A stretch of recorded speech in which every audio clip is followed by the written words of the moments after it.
வணக்கம் மக்களே, welcome back to chef Deena's kitchen. எல்லாரும் எப்படி இருக்கீங்க? நல்லா இருக்கீங்களா? இன்னைக்கு நம்ம கிச்சனில் பார்க்க போது நம்ம வீட்டில் இருக்க இந்த புதினாவும் எலுமிச்சை பழத்தை வச்சு ஜூஸ் எப்படி பண்ணுறது பார்க்க போகிறோம். மின்ட் அண்ட் லெமன் ஜூஸ் தான் பண்ண போகிறோம்.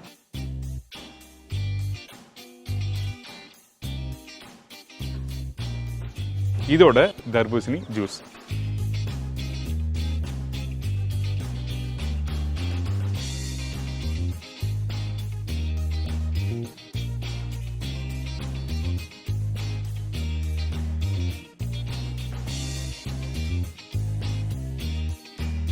புதினா லெமன் ஜூஸ் தேவையான பொருட்கள்: புதினா ஒரு கைப்பிடி, லெமன் 1லேருந்து 1.5 நம்பர், இஞ்சி சின்ன பீஸ், தேன் தேவையான அளவு, தண்ணி 3 கிளாஸ், ஐஸ் கியூப்ஸ் தேவையான அளவு.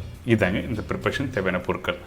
வெயில் காலத்தில் வெளியே போய்ட்டு வந்து அப்பா நம்ம எதனா சில்லுன்னு சாப்பிட்ணும் அப்படின்னு நினைப்பீங்க. ஆக்சுவலாக வந்து வெயில் காலத்தில் சில்லுன்னு ட்ரிங்க் தான் சாப்பிடாது, அதாவது ரொம்ப ஹைஸாக இருக்க ட்ரிங்க் சாப்பிடாது, ரெஃப்ரெஷ் பண்ணுற மாதிரி ட்ரிங்க் சாப்பிட்ணுன்னு வச்சிங்கன்னா அப்போது இந்த மெயின் 3 இன்க்ரீடியன்ஸ் வச்சு நீங்கள் வீட்டில் பண்ணலாம். ஒரு சூப்பரான ரெஃப்ரெஷ் பண்ணுற ட்ரிங்க் தான் நீங்கள் நம்ம பார்க்க போகிறோம். அதனால் ஃபஸ்ட் நம்ம என்ன பண்ணுறோன்னா, நம்மக்கிட்ட இருக்க அந்த புதினா, அதுக்கப்புறம் இந்த எலுமிச்சைப்பழம், இஞ்சி, இது எல்லாத்தையும் நல்லா வாஷ் பண்ணிவிட்டு அதுக்கப்புறம் ப்ரிப்பரேஷன் ஸ்டார்ட் பண்ண போகிறோம். அதுக்கு முன்னாடி இந்த புதினா எல்லோரும் நீங்கள் வீட்டில் யூஸ் பண்ணுவீங்க. இந்த புதினா யூஸ் பண்ணும்போது நம்ம என்ன பண்ணால், ஜூஸுக்கு சில பேர் அப்படியே தண்டோடு போட்டு பிளெண்ட் பண்ணுவாங்க. அப்படி பண்ணக்கூடாது. அப்படி பண்ணால் லைட்டாக பீட்டர் டேஸ்ட் வரும் ரொம்ப பிளெண்ட் பண்ணும்போது. அதனால் நம்ம என்ன பண்ணுறோம், இலையை மட்டும் தனித்தனியாக பறித்து எடுத்துடலாம்.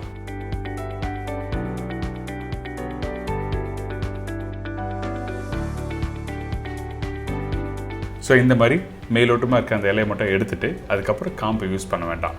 ரொம்ப இம்பார்ட்டன்ட், வீட்டில் பண்ணும்போது அந்த காம்பை மட்டும் யூஸ் பண்ணாதீங்க. நம்ம வீட்டில் துவையலுக்கெலாம் பண்ணுவோம் பார்த்தீங்களா, அதே மாதிரி தான் இலையை மட்டும் பறித்து எடுத்துகிறோம். அந்த காம்பை நீங்கள் வீட்டில் மண்ணில் நட்டு வச்சிங்கன்னா நல்லா செடி வரும்.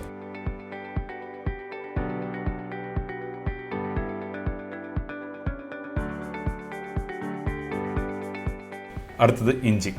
இந்த சைஸ் காமிக்கிறேன் பார்த்தீங்களா, இந்த மாதிரி 2 சைஸ், அதாவது ஒரு சின்ன பீஸில் 2 பீசஸ் போடுறேன்னு சொல்கிறேன். இஞ்சி ரொம்ப இம்பார்ட்டன்ட். அது லைட்டாக அந்த காரத்தன்மை, அந்த ஸ்பைசஸோட அந்த டேஸ்ட் இருந்தால் தான் நம்மளுக்கு நல்லாயிருக்கும் உடம்புக்கு. இதுக்கப்புறம் வாஷ் பண்ணி வச்சுருக்க புதினா போட்டிருக்கேன், இஞ்சி, லெமன். லெமன் நீங்கள் யூஸ் பண்ணுறதுக்கு முன்னாடி வீட்டில் ஸ்க்யூஸ் இருந்தால் அப்படியே புளிஞ்சலாம்.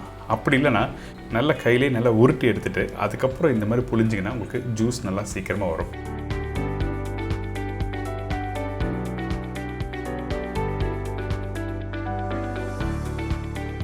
இப்போ அந்த லெமனை காமிக்கிறேன் பார்த்தீங்களா, உள்ளே எதுவுமே இல்லை, ரொம்ப ஈஸியாக புளியலாம். இதெல்லாம் சின்ன சின்ன விஷயம் நம்ம தெரிஞ்சுட்டு பண்ணால் ரொம்ப ஈஸியாக இருக்கும். இதுக்கப்புறம் தண்ணி தேவையான அளவுக்கு ஊற்றிருக்கோம், அதாவது 3 கிளாஸ். இதுக்கப்புறம் ஐஸ் கியூப்ஸ் போடுறோம். எதுக்காக ஐஸ் கியூப்ஸ் யூஸ் பண்ணுறேன்னு கேட்டால் ரொம்ப இம்பார்ட்டன்ட். நீங்கள் பிளெண்ட் பண்ணும்போது அந்த க்ரீனிஷ் கலர் வந்து ஸ்டே பண்ண வைக்கிறதுக்கு வந்து ஐஸ் கியூப்ஸ் ரொம்ப இம்பார்ட்டன்ட். அதனால தான் ஐஸ் கியூப்ஸ் இதில் ஆட் பண்ணுறோம். அது மட்டும் இல்லை, எப்பவுமே ரெஃப்ரெஷ் ட்ரிங்க் யூஸ் பண்ணும்போது கொஞ்சமாக ஐஸ் கியூப்ஸ் போடுங்க. அதுக்குன்னு அதிகமான ஐஸ் கியூப்ஸ் போட்டு வீட்டில் ட்ரிங்க் சாப்பிட்டீங்கன்னா நல்லா இருக்காது. அதனால் தேவையான அளவுக்கு மட்டும் நீங்கள் ஐஸ் கியூப்ஸ் ஆட் பண்ணிக்கலாம். இப்போ நல்லா பிளெண்ட் பண்ணியாச்சுல, இதுக்கப்புறம் நல்லா ஸ்ட்ரெயின் பண்ணுறேன். ஸ்ட்ரெயின் பண்ணிவிட்டு மீதி உள்ள அந்த திப்பியை தனியாக எடுத்து நீங்கள் உரமாக யூஸ் பண்ணிக்கலாம். எதுவுமே வேஸ்ட் ஆகலை. தண்டு நீங்கள் செடியாக யூஸ் பண்ணலாம். இந்த வேஸ்டேஜை வந்து செடிக்கு நல்லா உரமாக கிடைக்கும். இது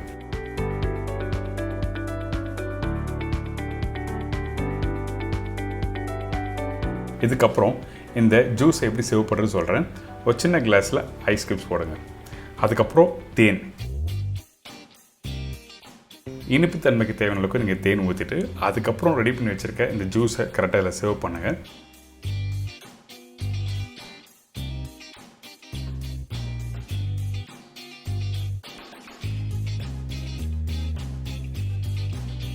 ஃபைனலாக ஒரு லெமன், அதுக்கப்புறம் மின்ட் போட்டு சேவ் பண்ண ஒரு சூப்பரான mint and lemon juice ready.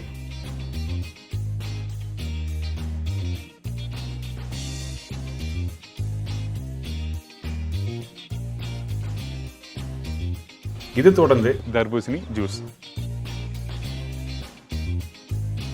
தேவையான பொருட்கள்: தர்பூசணி 1.5 கிலோ, இஞ்சி 10லேருந்து 15 கிராம், வெல்லம் தேவையான அளவு. இதாங்க இந்த ப்ரிப்பரேஷன் தேவையான பொருட்கள். இன்றைக்கி நம்ம பார்க்க போகிறது வாட்டர்மெலன் ஜூஸ் ஒன்று. பார்த்தீங்களா, இந்த ஜூஸ் பண்ணுறதுக்கு முன்னாடி எனக்கு தெரிஞ்ச விஷயம் உங்கள் கூட ஷேர் பண்ணுறேன். அதாவது இந்த வாட்டர்மெலன் வந்து நம்ம ஊரில் மட்டும் இல்லை, எல்லா ஊர்லேயும் கிடைக்கும். ஆக்சுவலாக வந்து வாட்டர்மெலன் எங்கே அதிகமாக ஃபஸ்ட்டு உற்பத்தி பண்ண ஆரம்பித்தாங்க பார்த்தீங்கன்னா ஆஃப்ரிக்கா கண்ட்ரியில் தான். அங்கேருந்து தான் போக போக எல்லா கண்ட்ரியில் வந்து ஸ்டார்ட் பண்ணாங்க இந்த தர்பூசணி செடி வைக்கிறதுக்கு. அது மட்டும் இல்லை, இந்த தர்பூசணி வந்து ஒரு வகை 2 வகை அதிகபட்சம் ஒரு 5 வகையான தர்பூசணி பார்த்துருப்போம். ஆக்சுவலாக பார்த்தீங்கன்னா 1000 வகையான வாட்டர்மெலன் இருக்குது. இதில் விதை இல்லாத வாட்டர்மெலன் இருக்குது, பிங்க் கலர் இருக்குது, 3 வாட்டர்மெலன், அதாவது நிலாவில் புள்ளி புள்ளியாக இருக்க மாதிரிலாம் நீங்கள் பார்த்துருப்பீங்க பார்த்தீங்களா, அந்த மாதிரிலாம் வாட்டர்மெலன் வந்து அந்த ஷேப் டிசைன் இது மாதிரி நிறைய இருக்குது. ஒரு ஊருக்கு போகும்போது ஒரு விதமான இந்த தர்பூசணி நீங்கள் பார்க்கலாம். அது மட்டும் இல்லை, இந்த தர்பூசணி வெயில் காலத்தில் எதுக்காக சாப்பிடலாம் சொல்கிறேன் கேட்டிங்கன்னா, வாட்டர் கண்டென்ட் அதிகமாக உள்ள பழம் தான் இந்த வாட்டர்மெலன். இதில் நேச்சுரல் சுகர் வந்து ரொம்ப கம்மி. அதனால தான் நீங்கள் சாப்பிடும்போது உங்களுக்கு வந்து நல்லா எனர்ஜெட்டிக்காக இருக்கும். உங்கள் பாடி வந்து ட்ரை ஆகாமல் இருக்கிறது தான் வாட்டர்மெலன் ஜூஸ் சாப்பிடணும்னு சொல்லுவாங்க எப்பவுமே. இந்த மாதிரி பேசிட்டு போனால் நிறைய பேசிகிட்டே போகலாம். நம்ம டேரெக்டாக ப்ரிப்பரேஷன் எப்படி பண்ணுறது பார்க்க போயிடலாம். வாட்டர்மெலனை இந்த மாதிரி கட் பண்ணி எடுத்துக்கங்க. அதுக்கப்புறம் இஞ்சி 10லேருந்து 15 கிராம் சொல்லியிருப்பேன். நீங்கள் பீல் பண்ணி ரஃப்பாக கட் பண்ணிவிட்டு எடுத்து வச்சுக்கோங்க.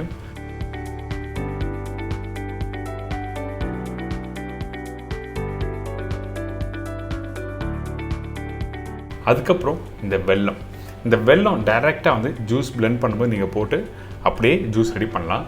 ஆனால் இந்த மாதிரி தண்ணி ஊற்றி லைட்டாக கரைச்சிட்டு அதுக்கப்புறம் ஜூஸ் போடுங்க.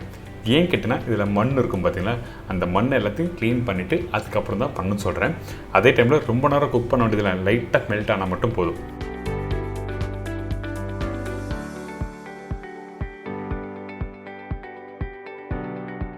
இப்போ பாருங்கள், கருப்பாக இருக்கா, இதெல்லாம் டஸ்ட்டு.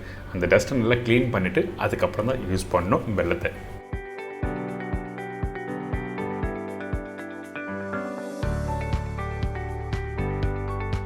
இப்போது ரெடி ஆகிடுச்சு.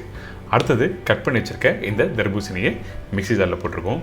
அதுக்கப்புறம் ரஃப்பாக கட் பண்ணி வச்சுருக்க இஞ்சி அதே டைமில் அதிகமான குவான்டிட்டி வேண்டாம். வெல்லம் தேவையான அளவுக்கு. சில தர்பூசணியில் வந்து இனிப்பு தன்மை கம்மியாக இருக்கும், அதுக்கேற்ற மாதிரி நீங்கள் வெல்லத்தை ஆட் பண்ணிக்கலாம். இப்போ டேரெக்டாக வந்து பிளெண்ட் பண்ணுறோம்.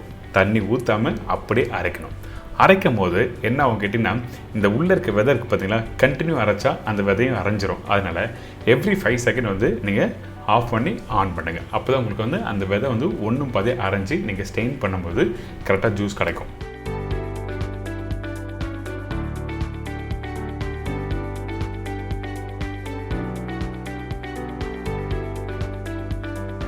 பார்த்தீங்களா, இந்த மாதிரி ஆஃப் பண்ணி திருப்பி ஆன் பண்ணுங்கள்.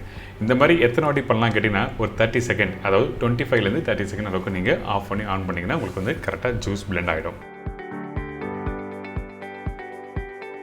இப்போ ரெடி ஆகிடுச்சு. இந்த ஜூஸை அப்படியே ஸ்டெயின் பண்ணுங்கள். ஸ்டெயின் பண்ணிவிட்டு உள்ளே இருக்க விதையெல்லாம் எடுத்துகிட்டு அதுக்கப்புறம் வெறும் ஜூஸஸ் அப்படின்னா அந்தளவுக்கு சூப்பராக இருக்கும்.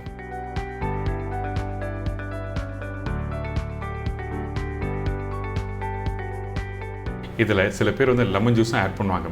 அந்த லெமன் ஜூஸ் எதுக்காக ஆட் பண்ணுன்னா, வெல்லத்தோட இனிப்பு வந்து ஷார்ப்பாக தெரியறதுக்காக லெமன் ஆட் பண்ணுவாங்க. வேணும்னா நீங்கள் ஆட் பண்ணிக்கலாம்.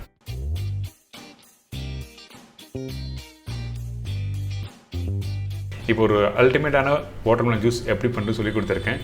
நார்மலாக வீட்டில் பண்ணுற ஸ்டைல் இல்லை, இந்த ஸ்டைலில் நீங்கள் ட்ரை பண்ணி பாருங்கள். கண்டிப்பாக உங்களுக்கு எல்லாருக்கும் பிடிக்கும்.